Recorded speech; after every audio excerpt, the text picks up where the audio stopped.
364쪽 사사기 제3장 7절에서 11절까지 말씀입니다. 자, 찾으셨으면 제가 봉독해 드리겠습니다. 이스라엘 자손이 여호와의 목전에 악을 행하여 자기들의 하나님 여호와를 잊어버리고 바알들과 아세라들을 섬긴지라. 여호와께서 이스라엘에게 진노하사 그들을 메소포타미아 왕 구산 리사다임의 손에 파셨으므로 이스라엘 자손이 구산 리사다임을 8년 동안 섬겼더니 이스라엘 자손이 여호와께 부르짖음에 여호와께서 이스라엘 자손을 위하여 한 구원자를 세워 그들을 구원하게 하시니 그는 곧 갈렙의 아우 그나스의 아들 온니엘이라.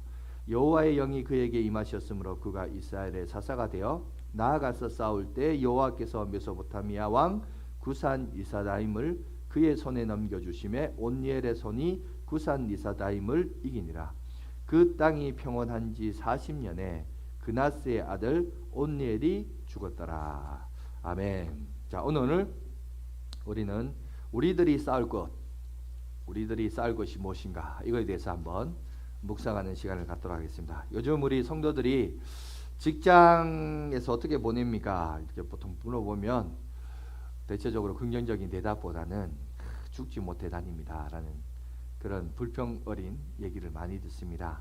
어떻게 보면 하루에 많은 시간을 직장에서 보내는데 정말 그 보내는 시간이 의미 없이 그저 돈벌이 수단으로 돈을 벌기 위해서 그렇게 정말 전쟁터와 같은 그 직장에서 시간을 보내는 별다른 의미 없이 다니는 그 현실을 우리가 보게 됩니다.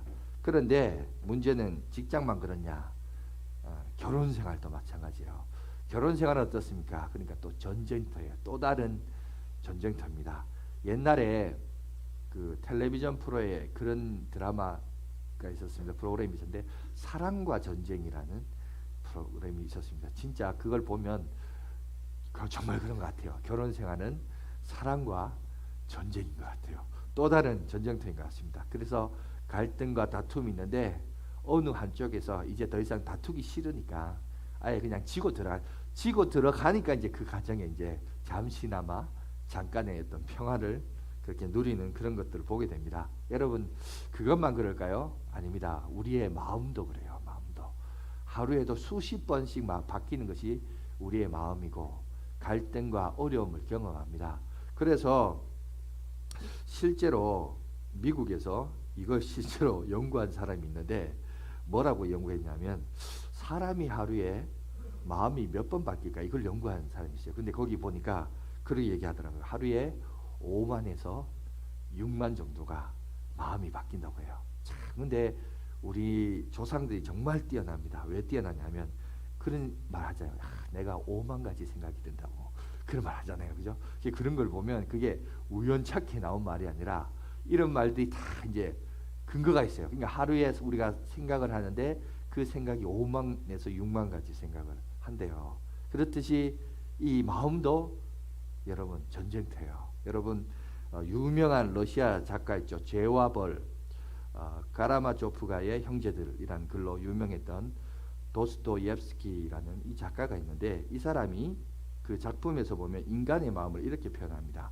PPT 나인데 인간의 마음은 성과 악이 싸우는 전쟁터이다 이렇게 말할 정도로 그러니까 결국 우리 삶을 이렇게 돌아보면 우리의 일상은 늘 일터가 전쟁터고 그죠? 가정도 전쟁터도 내 마음도 전쟁터고 이 늘 전쟁이 일어나고 있는 것이 우리의 삶의 현실입니다. 현장입니다. 물론 가끔씩 평안이 찾아와요. 그러나 전쟁의 종전을 선언하는 평안이 아니라 약간 뭐랄까요? 휴전을 선언하는 그런 평안이 또다시 이제 언제든지 재발할 수 있고 일어날 수 있습니다. 뿐만 아니라 지금 이 순간 아마 이 자리에 참석하신 분들 가운데는 정말 깊은 어려움 속에서 힘들어하시는 분들이 있을 줄 압니다. 그것이 직장의 문제가 될 수도 있고 사업의 문제가 될 수도 있고 가정의 문제가 될 수도 있고 건강의 문제가 될 수도 있어요. 하여튼 그 문제 때문에 그리고 또 도대체 왜 나한테 이런 일이 일어났는가 모르죠. 뭐 우리 인간이 그 일을 어떻게 알겠습니까? 그런데 중요한 것은 참새 한 마리도 하나님께서 허투루 떨어뜨리지 않는다는 그 사실을 믿는다면 하나님께서 우리의 삶을 우리의 어떤 고난을 그냥 어떻게 하다 보니까 되도록 한 게 아니라 우리를 뭔가 어떤 하나님의 선하신 목적과 이끄심 때문에 이런 일들이 일어나지 않은가라는 그 믿음은 우리가 또 있어야 될 줄 믿습니다. 그러면 오늘 우리가 이제 살펴볼 말씀의 주제는 그겁니다. 왜 우리를 이런 전쟁터 가운데, 왜 이런 힘든 삶의 현장 가운데 우리를 하나님이 내버려 주셨냐는 거예요. 왜 그곳으로 우리를 보내셨는가? 이거를 우리가 이제 한번 살펴보는. 그리고 그 속에서 여러분 오늘 말씀을 통해서 하나님의 선하신 능력을 통해서 오늘 그 위로받고 또 능력을 경험하는 저와 여러분이 되시길 간절히 바라겠습니다. 자, 오늘은 특히 이스라엘 백성들의 배경을 보면 이들이 애굽을 떠났습니다. 그리고 광야에서 40년 동안 배회하다가 이제 여호수아와 갈렙을 중심으로 약속의 땅, 가나안 땅을 정복하기 시작합니다. 그런데 오늘 여기 배경을 보니까 이들이 가지고 있던 배경을 보니까 그 여호수아 가나안 땅을 정복했던 1세대 여호수아와 갈렙이 죽었습니다. 죽고 그 다음 세대, 전쟁을 알지 못하는 다음 세대가 일어서고 있습니다. 오늘 사사기 3장 1절에 보시면 이렇게 얘기하고 있습니다. 여호와께서 가나안의 모든 전쟁들을 알지 못한 이스라엘을 시험하려 하시며, 여기 보니까 가나안 전쟁을 알지 못한 세대들을 소개하고 있습니다. 여러분 저희도 마찬가지죠. 지금 우리 2020년의 이 시기는 어쩌면 저를 비롯해 저를 중심으로 보면 저를 중심으로 저보다 나이가 어리신 세대들은 전쟁을 몰라요. 6.25 전쟁을 모릅니다. 오히려 저희 부모님이나 할아버지 세대들은 6.25 전쟁을 알고 있습니다. 물론 직접 겪진 않아도 설사 겪었다 할지라도 너무 어릴 적이라. 그렇지만 여러분 전쟁이란 게 그냥 전쟁했다 끝났다가 아니라 그 전쟁으로 인한 후유증들이 있잖아요. 그걸 경험해 보셨습니다. 그래서 우리야 그저 역사책에서 전쟁이 있었더라 이 얘기만 듣지 역사의 어떤 일부분으로만 소개되어 있지. 그러나 여러분 우리 부모 세대, 할아버지 세대는 전쟁 때문에 잃어버린 것들이 많죠. 한순간에 포기해야 될 것들도 많죠.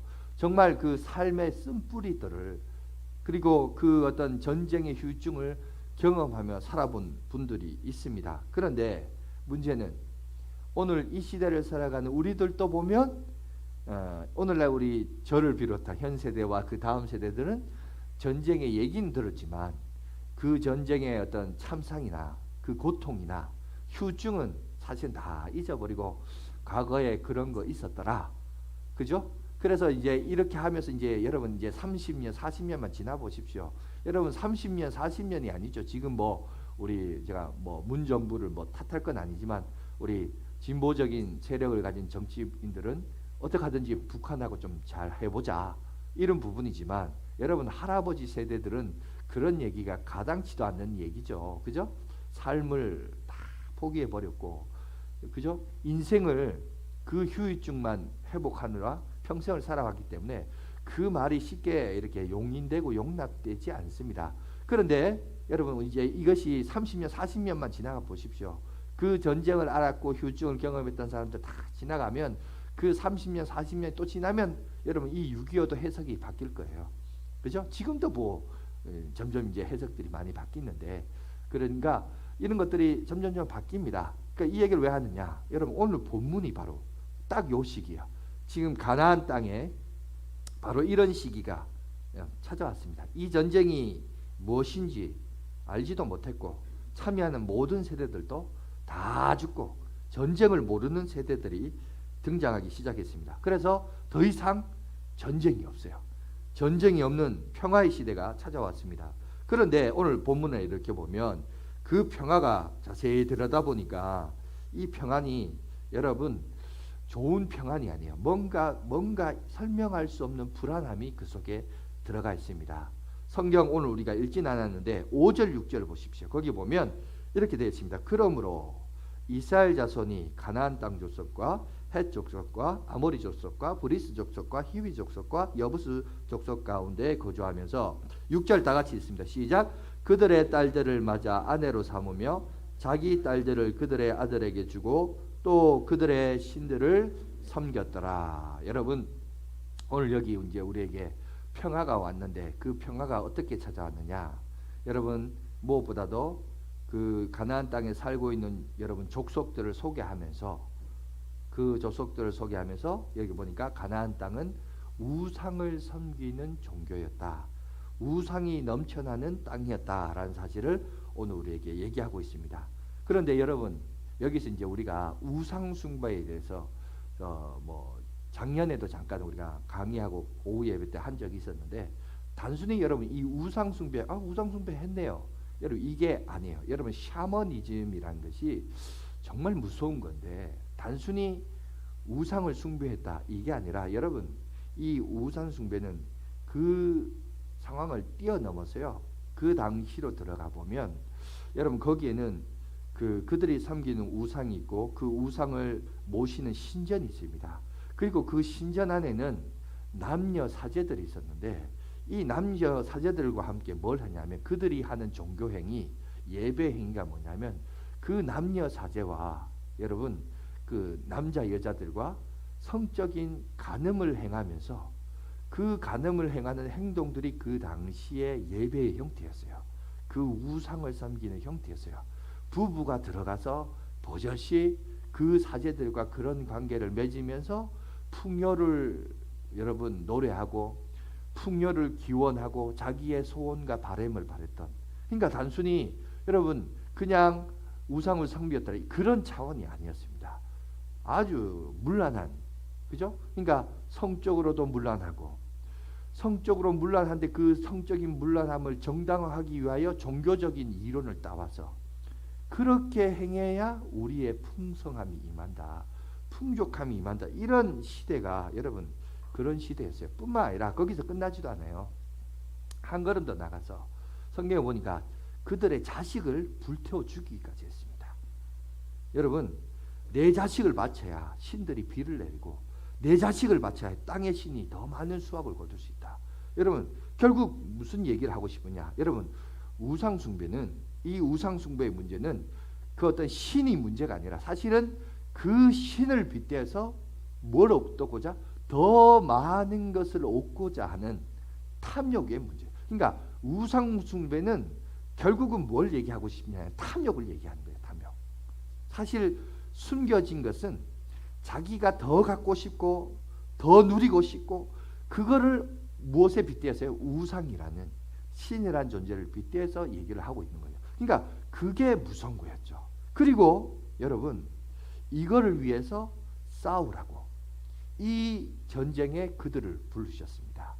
그들과 함께 예속되어서 그들과 함께 동화되어서 그들과 함께 녹아내려서 그들과 더불어 살아라고 하나님이 이스라엘 백성을 부르는 게 아니라, 사실 그들을 부르는 이유는 바로 이런 잘못된 형태의 죄와 현상들을 향하여 너희들이 다 진멸하고 심판하고, 그리고 너희들은 이제 하나님의 백성으로서 거룩한 삶을 살으라고 하나님이 그들을 부르셨어요. 그런데 오늘 본문에 여러분 그저 6절을 보니까 뭐라고 하고 있어요? 서로 딸들을 주고, 그러면서 뭐라고 하죠? 나중에 끝에 보니까 그들의 신들을 섬겼더라. 오늘날 이스라엘 백성들이 지금 어떤 문제에 빠졌느냐? 여러분, 여전히 그들도 역시 탐욕, 그러니까 결국 보세요. 우상 숭배가 명분이 아니에요. 여러분, 그 실제를 들어가 보니까 결국 우리의 마음의 문제인데, 그 마음 속에 뭐가 있냐? 탐욕, 더 갖고 싶은 탐욕. 그 탐욕이 얼마나 강했는지 여러분 보세요. 그 탐욕이 얼마나 강한지 자식을 불에 던져 넣을 정도로 여러분 그런 시대를 살아가고 있다는 겁니다. 여러분, 그뿐만 아니죠. 여러분, 여기 보면 성적으로도 아주 문란한 그런 행위들이 드러나고 있다는 것을 오늘 성경에 우리에게 얘기합니다. 그러면서 7절 보세요. 7절에 이렇게 얘기합니다. 이스라엘 자손이 여호와의 목전에 악을 행하여 자기들의 하나님 여호와를 잊어버리고 바알들과 아세라를 섬긴지라. 여러분, 이게 바로 이스라엘 백성들이 그 땅에 다음 세대가 누렸던 평화의 실제였다는 겁니다. 그들이 왜 평화를 누렸느냐? 그냥 전쟁만 없었지. 그냥 전쟁만 없었다. 전쟁만 따진 거예요. 근데 왜 전쟁이 없었냐를 보니까 그들이 이스라엘 그 가나안 땅의 그 잘못된 문화를 징벌하고 하나님의 공의를 내세워서 평화가 온 것이 아니라 오히려 반대로 그들이 그 문화에 동화되고 녹아져서 결국 그들과 같은 가치관을 살아가다 보니까 평화가 찾아왔다는 거예요. 그러니까 이게 하나님이 원하셨던, 하나님이 기뻐하셨던 모습이 아니었죠. 그죠? 하나님이 왜 이스라엘 백성들을 애굽에서 불러주셨습니까? 그리고 그들의 조상들은 왜 가나안 땅에서 전쟁을 치렀습니까? 그 이유와 명분을 이 다음 세대가 잊지 못하고 잊어버리니까 결국 이들도 세상 사람하고 별반 다르게 바 없이 녹아져 버리고 흩어져 버리고, 그죠? 동화되어 버렸던 이스라엘 백성들의 지금의 실상을, 그리고 평화적이었더라. 어쨌든 결과는 평화적이었더라. 여러분, 그게 목적이 아니라는 거예요. 그러니까 어떤 평화가 중요하냐, 이게 참 중요한 거죠. 여러분, 이 얘기를 왜 하느냐, 지금 우리가 살고 있는 이 시대도 그래요. 여러분, 텔레비전 뉴스 보세요. 뉴스 보면 지금 계속해서 빠지지 않고 나오는 뉴스가 뭡니까? 아파트 가격 상승이라는 뉴스가 계속해서 나와요. 계속해서 나와요. 여러분, 그런데 많은 사람들이 그런 얘기합니다. 지금 코로나 때문에 우리나라가 무슨 경제적으로 잘 사는 것도 아니고 수출도 잘 되는 것도 아닌데 왜 저래 땅값이 자꾸 오르냐. 이게 뭔가 사업도 잘 되고 국위 성향도 잘하고 우리나라가 잘나서 이렇게 같이 오르면 이게 뭐 이게 뭐 이해가 되고, 그죠?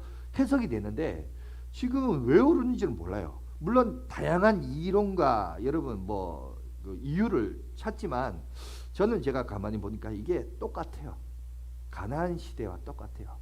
인간의 탐욕이에요. 탐욕. 그죠? 더 많이 갖고 싶어하는 탐욕이에요. 여러분, 그래서 지금 보세요. 실제로 우리 교회도 그런 사례가 있는데 지금 요즘 우리 다음 세대를 한번 보십시오. 부모의 이 땅값을 차지하기 위한 탐욕 때문에 결국 누가 손해 보는지 아세요? 우리 자식 세대가 손해 보고 있어요.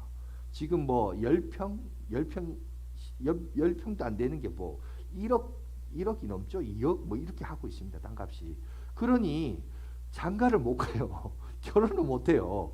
서로 사랑해서 집 한 채 마련하려고 그러면 여러분, 처녀 총각이 어디서 1억 2억을 나와요? 대출 받아. 그럼 처음부터 결혼 생활을 빚잔치로 시작을 해야 됩니까? 누가 그렇게 결혼하려고 해서. 그러니 결혼할 생각들을 안 해요. 자식을 낳을 생각을 안 해요. 여러분 보세요. 부모의 이 탐욕이 고스란히 누구에게 재앙으로 가느냐? 다음 세대에 재앙을 내려요. 여러분, 이게 좋은 게 아니에요. 그러니까 우리가 기독교인이 바로 알아야 돼요. 이게 우리 집값 올랐다, 그거 좋아할 일이 아니에요. 그죠? 그 피해를 지금 누가 입고 있는데? 남이 있는 게 아니라 바로 우리 자식 세대가 똑같아요. 내가 부하고 잘 먹고 잘 살려고 내가 섬기는 그 바알신, 아세아 신을 위해서 그렇게 바치면서 자식을 희생시키면서 그 탐욕을 요구했던 이스라엘 백성이나 지금 이 시대의 한국이나 모양만 다를 뿐이지 결국은 그 탐욕이 아파트라는 것으로 표현됐을 뿐이지 여러분 똑같다는 거예요. 그러니까 우리가 이거에 대한 영적인 안목을 가지고 있어야 돼요. 이것 때문에 우리는 그럴 수 있어요. 당대 자신은 잘 먹고 잘 살 수 있겠죠. 좋은 아파트 사니까. 그러나 당장 자식들은 여러분 시집 장가 안 갑니다. 안 그래도 지금 결혼 안 해서 지금 심각한데, 출산율도 저조해서 심각한데, 여러분 그러다가 지금 정말 일본꼴 납니다. 그죠? 지금 일본은 부동산이 거의 바닥이잖아요. 그죠? 출산도 안 되고 경제도 무너졌고 경쟁력도 떨어지고. 여러분, 그래서 우리가 조금 조심해야 돼요. 이 영적인 해석을 바로 봐야 됩니다. 여러분, 성적인 부분도 마찬가지죠. 지금 여러분 고위관직자들 굳이 말 안 해도 서울 전시장도 그렇고 부산 전시장도 그렇고 여러분 충남 도지사도 그렇고 이 고위 공무원들이 얼마나 지금 성적으로 타락했으며, 뉴스에도 N번방 여러분 그 소식을 들으면서 우리 사회의 이 성적인 문제가 얼마나 심각한가. 실제로 여러분 조사도 했답니다.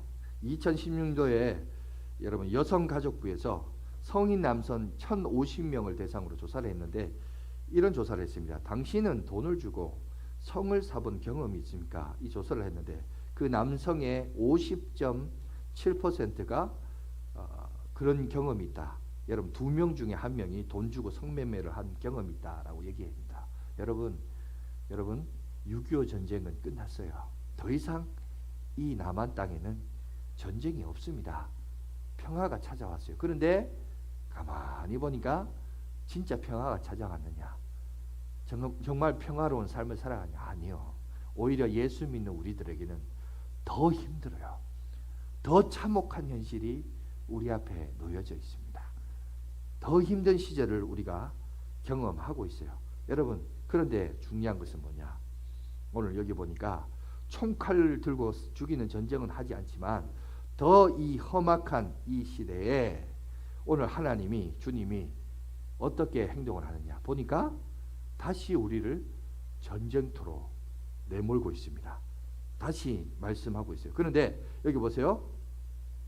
하나님이 우리를 정욕과 탐심을 채우라고 보낸 게 아니라 이 정욕과 탐심을 싸우라고 보내셨는데, 자, 그런데 오늘 보면 성경에 보니까 어떻게 말하고 있냐? 하나님이 그들을 다시 그쪽으로 내모시는 모습을 볼 수 있는데, 요 얘기를 잠깐 한번 봅시다. 제가 요 예화를 빼먹었는데, 여러분 지금 우리 서울에 가보면 소위 말하는 금싸라기 땅에 교회가 있어요. 참 저 좋은 위치에 어떻게 저 교회가 저렇게 세워졌지? 여러분 그런 생각 해본 적 없습니까? 그러다 보니까 세상 사람들 이제 비판도 하죠. 교회가 말이야, 교인들 헌금 빼앗아 가지고 저 교회 지었다고 이렇게 얘기하는 사람도 있는데, 여러분 그건 아니라고 봅니다. 여러분 누군가가, 그죠? 원래 교회는 그런 거예요. 하나님을 기쁨이 되기 위하여 정말 물질이 전부가 아니라, 내가 가진 것이 전부가 아니라 주님이 전부라고, 나는 죽고 예수로 살고, 그죠? 그분 한 분만으로 내가 기뻐서, 그래서 헌물하고 헌신했던 인물들이 많이 있었습니다. 교회가 어떤 건물을 짓는다 했을 때 많은 성도들이 자원하는 마음으로 그런 일들이 있었습니다. 잠깐 우리 그 근대사의 여러분 한국교회 현실을 보면 실제로 그랬습니다. 제가 그때 고등학교 시절이었던 것 같은데, 그때 한참 유행했던 게 있었습니다. 한국교회에 무엇이 유행했냐? 시한부 종말론, 그죠? 예수님 재림하신다. 그 92년 10월 28일입니까? 그때 예수님 재림하신데, 그때 제가 고3이었는데 정말 마음속에 간절히 바랬어요. 정말 예수님이 제 수능 보기 전에 재림했으면 좋겠다. 이런 마음이 사실 좀 있었는데 안 오더라고요. 안 왔는데 그게 사회적으로 엄청난 이슈가 있었습니다. 이슈가 있다 보니까 많은 사람들이 어떤 어려움이 있었죠. 야, 교회가 이제 여기에 대해서 이제 원래는 기독교가 그때까지, 사실 우리도 지금 종말론을 공부하지만 여러분 예수 믿고 우리가 신앙생활 하는 거, 신약에서 많은 얘기가 사실은 그거예요. 다시 오실 그리스도를 기다리자. 사도 바울이, 제가 그게 언제 했죠? 수요일날 설교했는지 주일날 설교했는지 모르겠는데, 방언하기보다는 예언하기를 바란다. 이 예언이 뭐냐? 성경에서 유일한 하나 예언 남았는데 그 하나 예언이 예수님 다시 오신다는 거예요. 그러니까 사실은 초대교회부터 기본 정신이 뭐냐? 예수님이 다시 오시니 우리가 그날을 사모하면서 그죠? 한 걸음 한 걸음 나가자. 이 사상이 계속 왔어요. 근데 그것이 정상적으로 쭉 가야 되는데 이게 이제 역기능이 나타난 거죠. 그래서 시한부 종말론이 나오고, 그래서 몇 날 며칠에 예수님 재림하신다. 이게 사회적인 이슈가 되고, 그런데 그게 이제 꺾여지죠. 꺾여지면서 문제는 예수를 안 믿는 사람은 시한부 종말론이나 정통교회나 똑같이 봐요. 그죠? 다 예수쟁이로 보잖아요. 그러니까 교회가 이제 그때부터 종말론에 대한 얘기가 쑥 들어갑니다. 예수 그리스도의 다시 오심에 대한 사상이 쑥 들어가 버려요. 근데 여러분 그거는 잘못된 거예요. 예수님의 재림을 사모하는 성도들이 돼야 됩니다. 우리는, 그죠? 그 사모하면서 살아가야 돼요. 그런데 그런 시한부 종말론이 잘못된 거죠. 그런데 교회가 그러면서 방향을 틀어버렸는데, 그 방향이 어떻게 틀었냐? 사회복지 쪽으로 틀었어요. 그래서 뭐 하냐? 교회 건축을 짓습니다. 건축을 짓는데 크고 화려하게 쳐요. 멋있게 짓습니다. 크게 짓습니다. 여러분 우리 양화진 교회도 한번 보세요. 여러분 물론 우리 양화진 교회가 누군가가 여러분 이런 건물이 나오기까지 뭐 우리 교회가 그래 크고 화려하진 않지만 그래도 이런 건물이 나오기까지 수십억의 돈이 어디서 나왔겠어요? 여러분 34년 전부터 뜻이 있어서 세워지고 누군가의 헌신과 희생과 기도와 헌물을 통해서 그것이 누적됐잖아요. 물론 또 여러분 중에 그렇게 얘기할 사람 있죠. 목사님 그때는 서울 땅값이 쌌어요. 그때는 변두리였어요.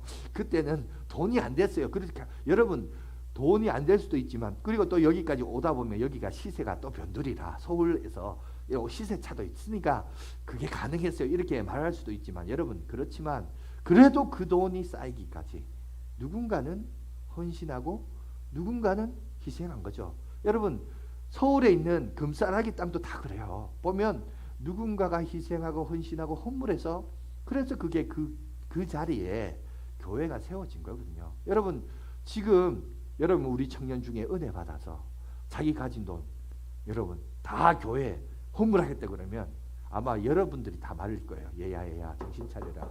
지금 아파트 값이 얼만데 이 돈 갖고 땅 사면 얼만데 앞으로는 이제 오를 건데 그렇게 막는 사람 많을 겁니다. 그런데 옛날에는 누군가 그런 일을 했어요. 그러니 우리가 그 열매를 누리면서 살고 있잖아요. 그런데 문제는 뭐냐? 지금은 그런 싸움을 하는 사람이 없다는 겁니다. 누구도 그런 생각도 안 할 뿐더러 그렇게 희생하는 거 바보 취급하고 그런 말도 못 꺼내요. 그죠? 그런 시대가 되어버렸어요. 그죠? 어떻게 보면 샤머니즘과 똑같아요. 교회 오면 복 받는다. 교회에 오면 잘 된다 카더라. 그놈의 카더라 통신은 어디서 들었는지 다 그런 얘기만 해요. 결국 교회를 와서 신앙생활을 한다고 하지만 예수를 믿는다고 하지만 예수를 믿는 이유도 뭡니까? 결국 그게 그냥 대상만 예수고 대상만 하나님이지 결국 다른 천지신명이나 다를 바 없는 목적을 가지고 탐욕이 그 가슴 속에 내재된 채 그렇게 신앙생활을 하는 거예요. 그리고 그것이 이루어지면 나 하나님 복 받았다. 은혜 받았다. 할렐루야 아멘.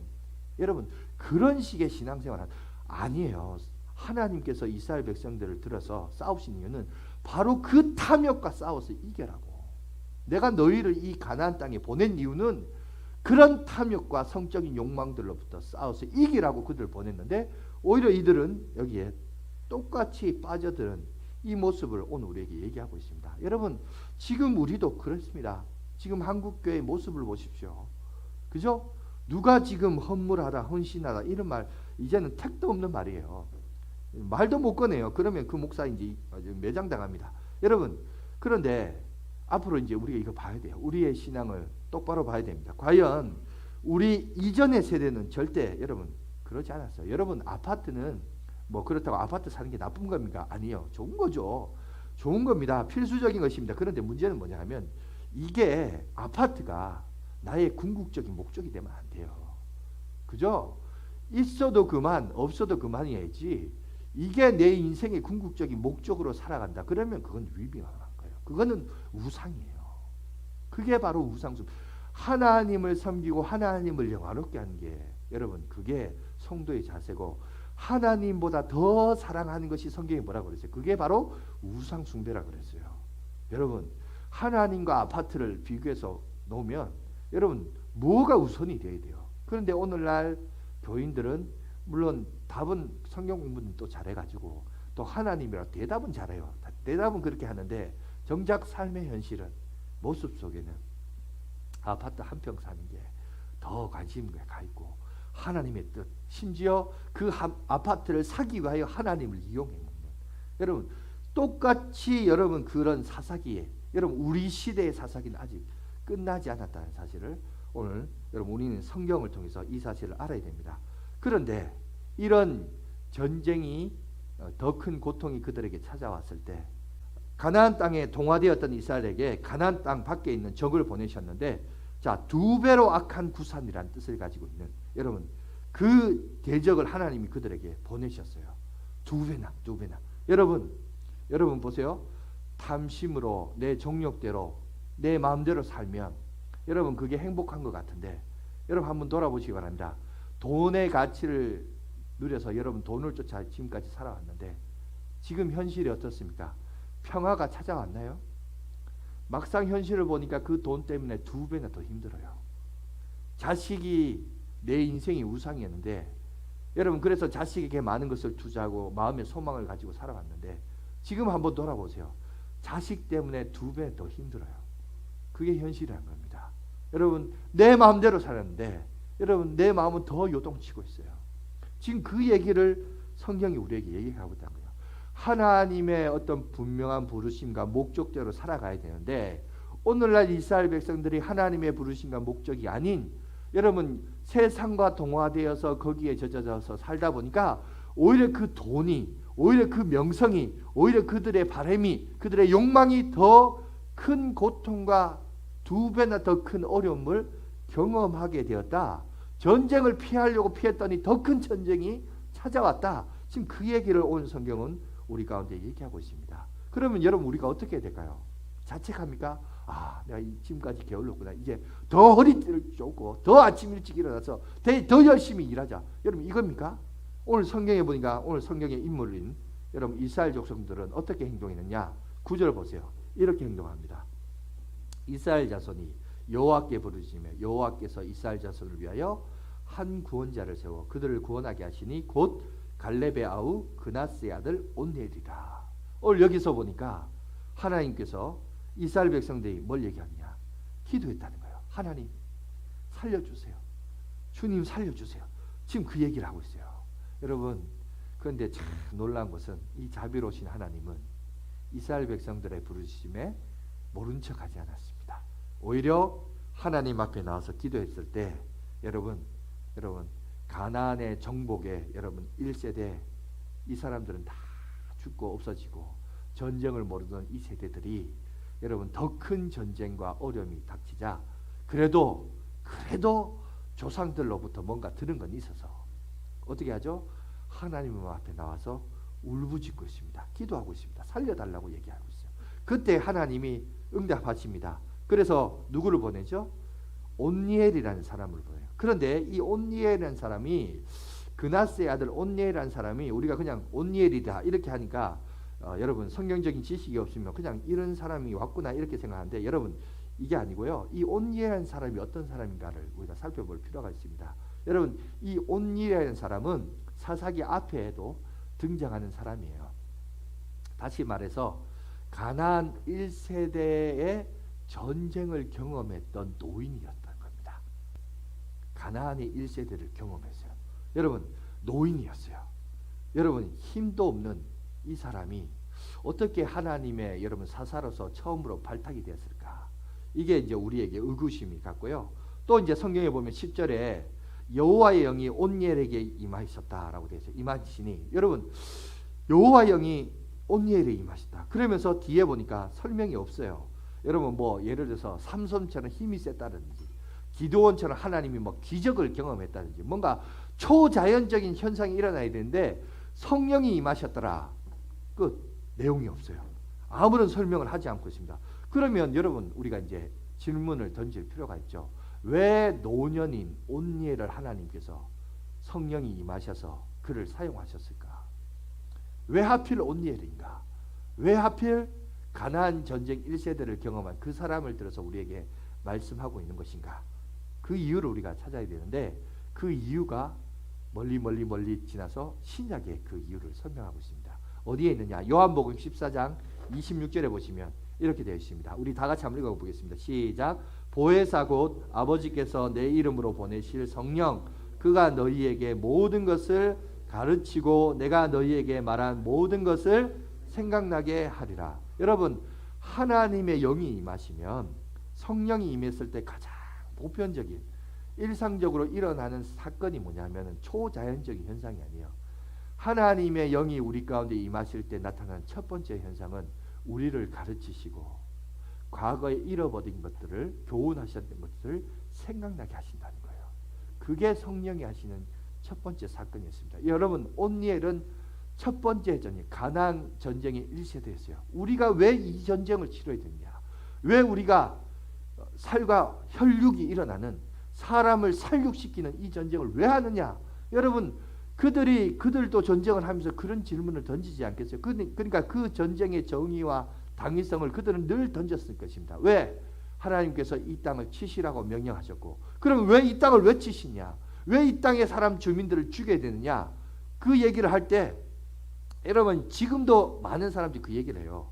여러분 왜 이스라엘은 가나안 땅 사람들을 학살했느냐?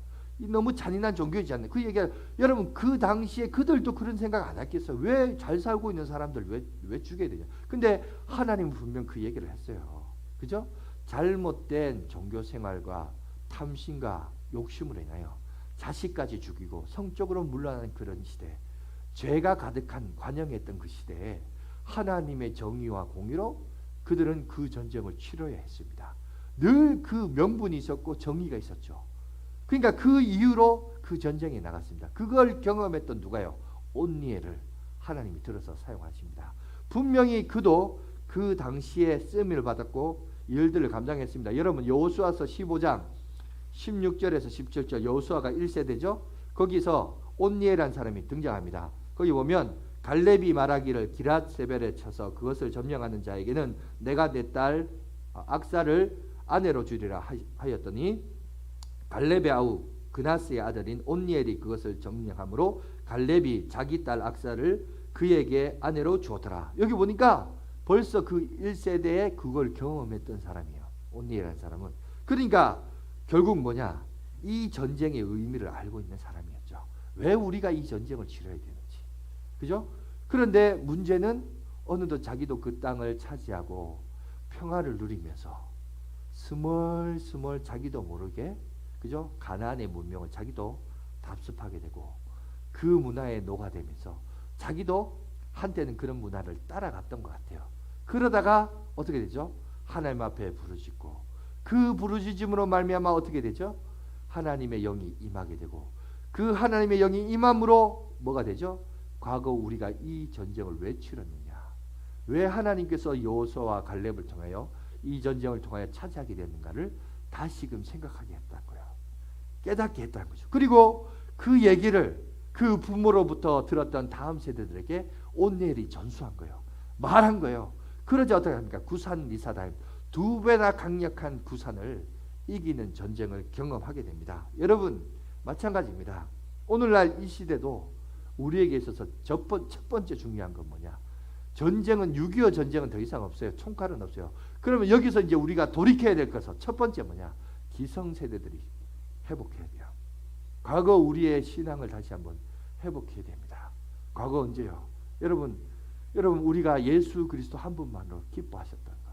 여러분 예수 그분으로 인하여 여러분 늘 감격하며 살았던 것. 그 감격들을 다시 한번 여러분 우리가 회복해야 됩니다. 여러분 갈라디아서 말씀 한번 봅시다. 갈라디아서 말씀 2장 20절입니까? 우리 한번 보여주시겠어요? 자, 한번 다 같이 한번 읽어봅시다. 시작. 내가 그리스도와 함께 십자가에 못 박혔나니 그런즉 이제는 내가 사는 것이 아니요 오직 내 안에 그리스도께서 사시는 것이라.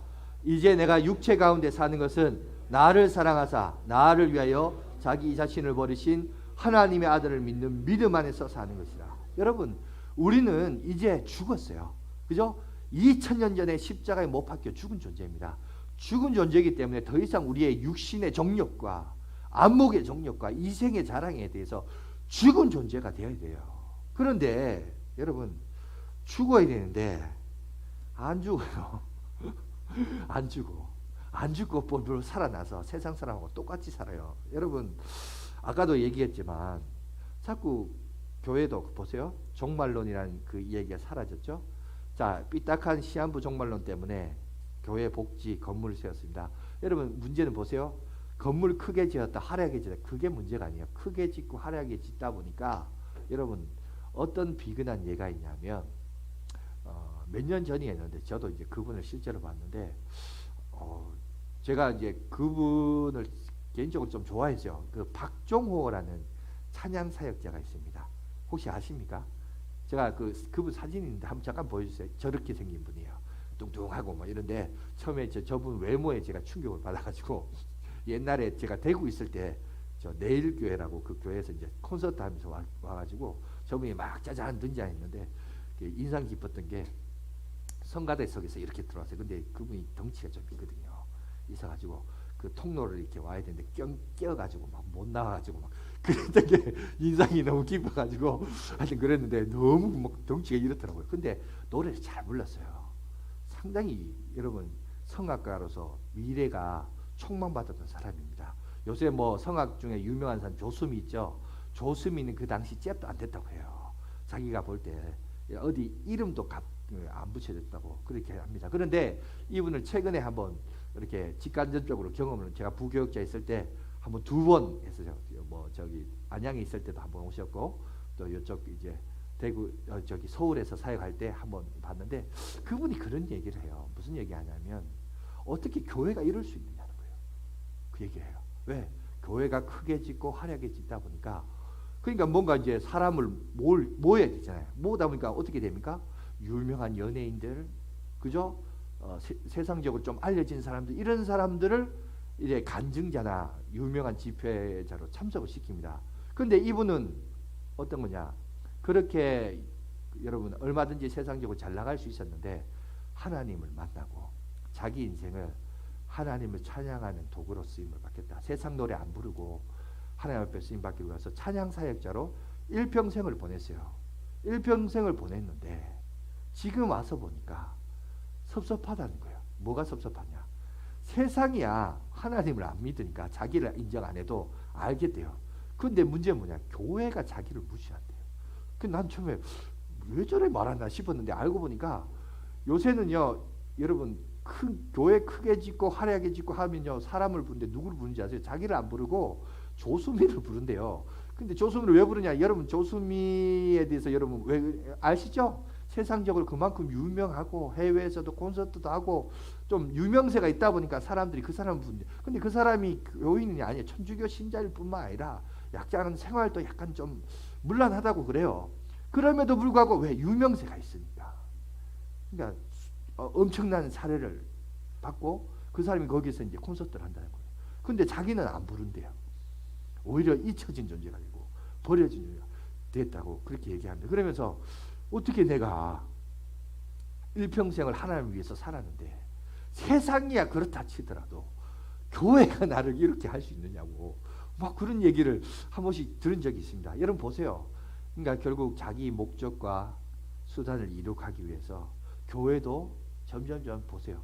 지명도 있고 관심 있고 이런 사람 찾아가요. 여러분 이 무엇보다 교회 중직자들 이거 깨어 있어야 됩니다. 그죠? 여러분 그 사람의 삶이 어떤가? 그 사람이 우리가 교회 롤 모델에 이거 안 보고 그냥 유명하니까 막 뽑은 거예요. 막 쓰는 거죠. 왜? 우리 교회에 좀 덕이 될까봐 싶어서. 그러니까 자꾸 이제 착각하면 안 됩니다. 뭘? 교회는 여러분 늘 얘기하지만 건물이 교회가 아니에요. 응? 건물은 교회 아니에요. 내가 교회예요. 내가. 그러니까 교회가 뭐냐를 알아야 되는데 건물이 교회다. 그러니까 결국 우리도 그런 말 있잖아요. 은쟁반에 무슨 사가? 썩은 사가?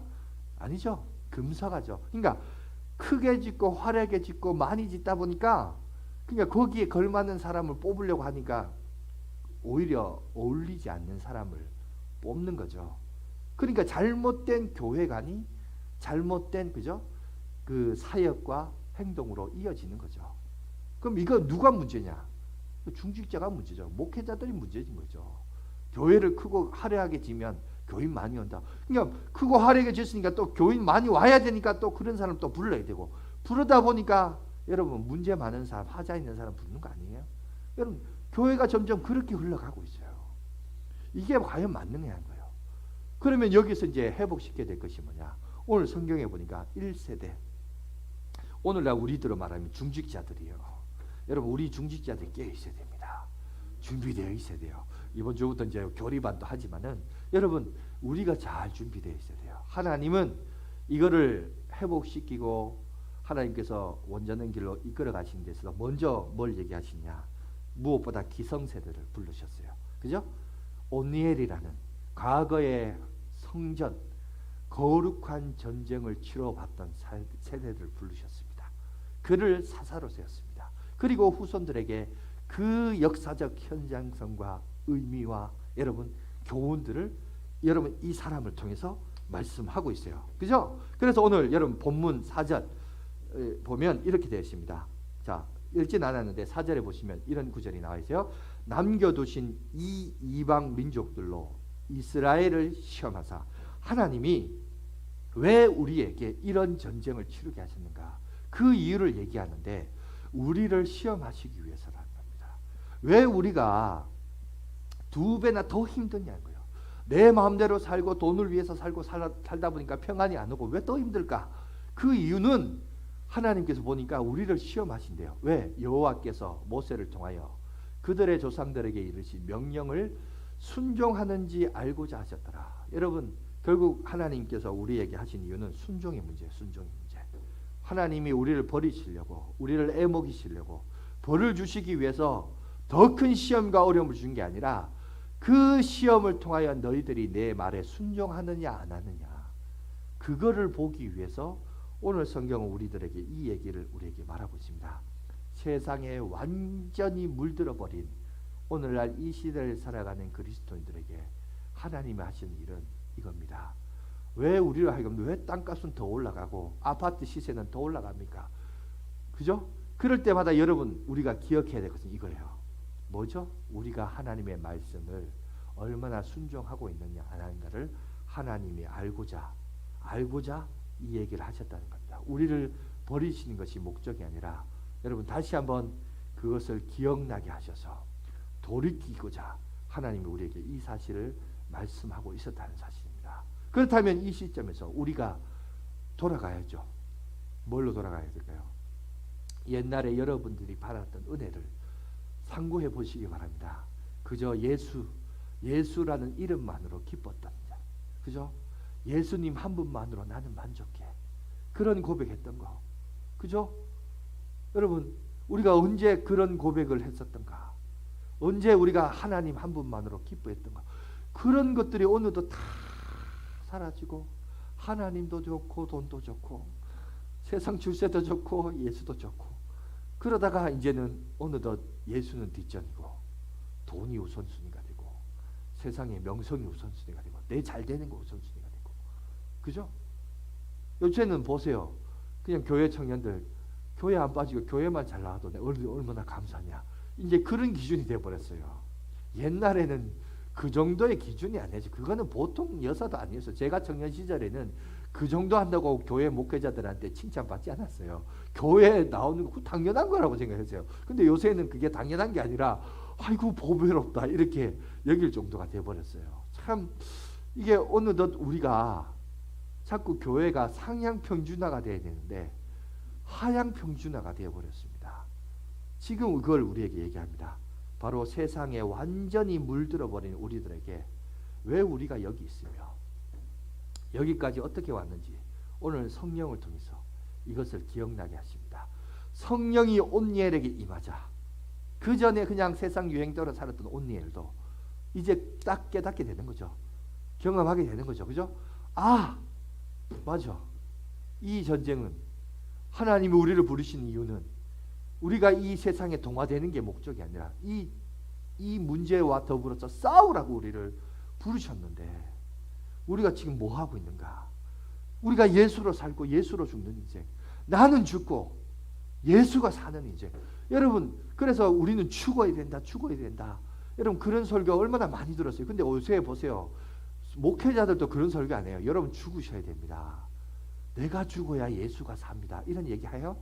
옛날에 이중표 목사님이 그런 설교를 많이 하셨는데 그 목사님이 죽고 나자 한국교회 안에 죽어야 된다는 설교를 잘 안 해요. 전부 다 그러니까 이 자아가 다 살아나가지고 우울증에 걸리고 그냥, 그죠? 하여튼 병이란 병은 심리적인 병이란 병은 다 생겨가지고 또 목회자들이 또 그래서 심리학 공부하고 막 이래 합니다. 그런데 여러분 결국은 뭐냐면 사실은 십자가에서 내가 다 못 박아 죽어야 되는데 그게 뻘뻘뻘 살아나니까, 그러니까 같이 동화되어 버리니까 지금 이 현상이 오게 된 겁니다. 그런데 오늘 하나님이 지혜를 주시죠. 자, 보시기 바랍니다.